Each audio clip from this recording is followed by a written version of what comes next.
Hi, today we are going to learn about share trading. In general, the shares of a company may be transferred from shareholders to other parties by sale or other mechanisms, unless prohibited. Most jurisdictions have established laws and regulations governing such transfers, particularly if the issuer is a publicly traded entity. The desire of stockholders to trade their shares has led to the establishment of stock exchanges, organizations which provide marketplaces for trading shares and other derivatives and financial products. Today, stock traders are usually represented by a stockbroker who buys and sells shares of a wide range of companies on such exchanges. A company may list its shares on an exchange by meeting and maintaining the listing requirements of a particular stock exchange.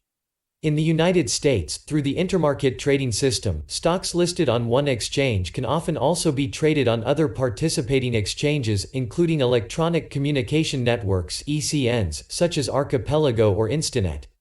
Many large non-U.S. companies choose to list on a U.S. exchange as well as an exchange in their home country in order to broaden their investor base.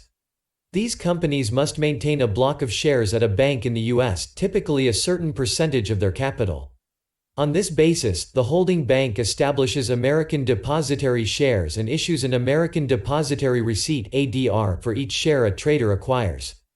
Likewise, many large U.S. companies list their shares at foreign exchanges to raise capital abroad.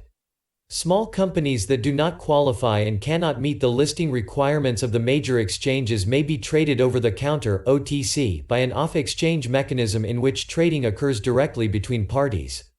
The major OTC markets in the United States are the Electronic Quotation Systems OTC Bulletin Board (OTCBB) and OTC Markets Group, formerly known as Pink OTC Markets Inc., where individual retail investors are also represented by a brokerage firm and the quotation services requirements for a company to be listed are minimal.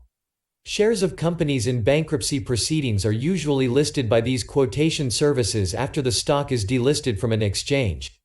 Now let us learn how share price fluctuates. The price of a stock fluctuates fundamentally due to the theory of supply and demand. Like all commodities in the market, the price of a stock is sensitive to demand. However, there are many factors that influence the demand for a particular stock.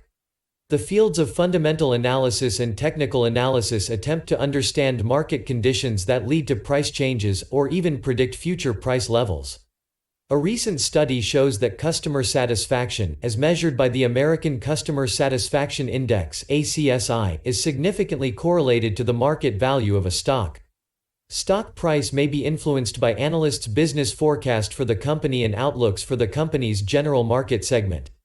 Stocks can also fluctuate greatly due to pump and dump scams. We hope that you have enjoyed this session on share trading. Happy learning!